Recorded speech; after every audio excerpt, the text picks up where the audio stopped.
ক্লাসের 11 history chapter 1। আধুনিক মানুষের উদ্ভব হয় কখন? 1,60,000 বছর পূর্বে। এশিয়া আফ্রিকার মানব প্রজাতির উৎপত্তি কখন হয়েছিল? প্রায় 36 মিলিয়ন বছর পূর্বে। মানব জাতির উৎপত্তি সংক্রান্ত যে তত্ত্বের নাম কি? আঞ্চলিক প্রবাহমান তত্ত্ব। মানব জাতির ইতিহাস জানতে সহায়তাকারী আবিষ্কারগুলি হলো মানুষের জীবাশ্ম, পাথরের হাতিয়ার আবিষ্কার, গুহাচিত্র প্রভৃতি। জীবাশ্ম কি? জীবাশ্ম হচ্ছে বহু প্রাচীন উদ্ভিদ, প্রাণী বা মানুষের কোনো অবশেষ বা ছাপ যা বিবর্তনের ফলে পাথরে রূপান্তরিত হয়েছে। ইউরোপের দুটি প্রাচীন জীবাশ্মের নাম কি? হেইডেলবার্গেনসিস এবং নিয়েনদারথালেনসিস। দুটি স্থানের নাম করো যেখানে যন্ত্র তৈরিকারক মানুষের বা আবিষ্কৃত হয়নি। তানজানিয়ার অন্তর্ভাই জর্জ এবং ইথিওপিয়ার ওমো। দুটি স্থানের নাম যেখানে যন্ত্র তৈরিকারক মানুষের আবিষ্কৃত হয়েছিল। দুটি স্থানের নাম করো যেখানে যন্ত্র তৈরিকারক মানুষের আবিষ্কৃত হয়েছিল। তানজানিয়ার অন্তর্ভাই জর্জ এবং ইথিওপিয়ার ওমো। প্রাচীনতম আধুনিক মানব জীবাশ্ম কোথায় আবিষ্কৃত হয়েছে? ওমো কিবিস, ইথিওপিয়ার। সোজা হয়ে চলা মানুষ এর জীবাশ্ম কোথায় পাওয়া গিয়েছে? আফ্রিকায় ও এশিয়ায়। আদিম মানুষ কখন থেকে গুহা বা নিজের তৈরি আবাসে বসবাস করতে শুরু করে? আনুমানিক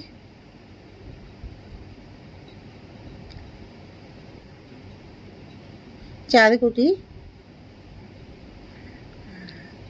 বছর পূর্বে। আদিম মানুষের তৈরি প্রাচীনতম পাথরের সরঞ্জাম কোথায় আবিষ্কৃত হয়েছে? কেনিয়া ও ইথিওপিয়াতে। হর্ষই থয়হস্যি ও পয়হস্যি অন্ত্যেষ্টি আঁকা তয়কা। আদিম মানুষ কখন কৃষিকাজ ও পশুপালন শুরু করে?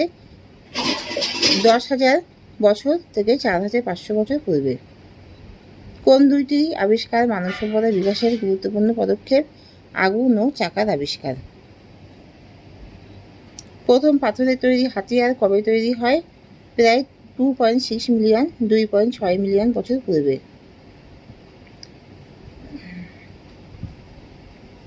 হোমো শব্দের অর্থ কি? হোমো শব্দের একটি ল্যাটিন শব্দ যার অর্থ মানুষ।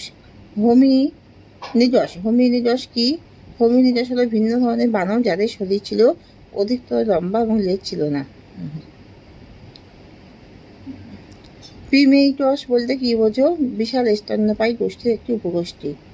কখন পৃথিবীতে হোমো সেপিয়েন্স সৃষ্টি হয়েছিল? প্রায় 1.6 মিলিয়ন বছর পূর্বে। অস্ট্রালোপিথেকাস নামের উৎস কি?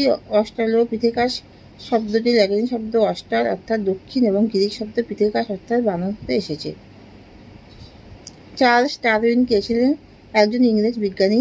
তার মতে প্রাচীনকালে পশু থেকে মানুষের সৃষ্টি হয়। চার্লস ডারউইনের লেখা on the origin of species বই কখন প্রকাশিত হয়? 1859 সালের 24 নভেম্বর।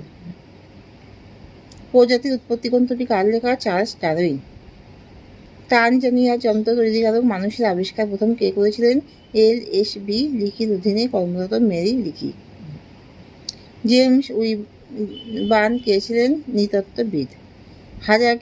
হাজ্জা একটি ছোট শিকার সংগ্রহকারী দল। তারা রিফট উপত্যকার ইয়াসির নামক লবণাক্ত হ্রদের কাছে বাস করত। জীবাশ্মকে লক্ষ লক্ষ বছর কিভাবে সংরক্ষিত করে রাখা হয়? জীবাশ্মকে সাধারণত শিলা দ্বারা আবৃত করে রাখা হয়, ফলে তারা লক্ষ লক্ষ বছর সুরক্ষিত থাকে। প্রজাতি কি? একই বৈশিষ্ট্য সম্পন্ন প্রাণীগোষ্ঠীকে প্রজাতি বলে। বিভিন্ন প্রজাতির নামকরণে বিজ্ঞানীরা কোন কোন ভাষা ব্যবহার করেন? ল্যাটিন ও গ্রিক ভাষা।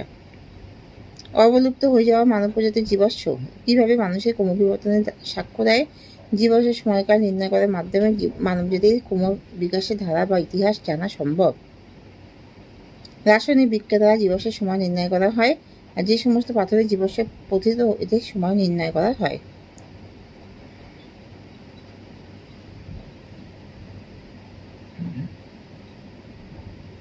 নৃতত্ত্ব বলতে কি বোঝো? নৃতত্ত্ব হলো মানব বিজ্ঞানের এমন একটি শাখা যা মানবজাতির বিবর্তনের ইতিহাসকে বিজ্ঞানসম্মত অধ্যয়ন করে থাকে।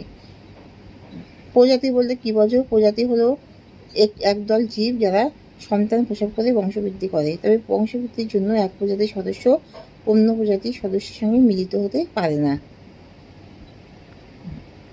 কয়েকটি বিশেষ ধরনের জীবাশ্মের নাম কি? হোমো হেইডেলবার্ন জেনেসিস, হোমো নিয়েন্ডারথালেন্সিস, পিকিং মানব, জাভা মানব।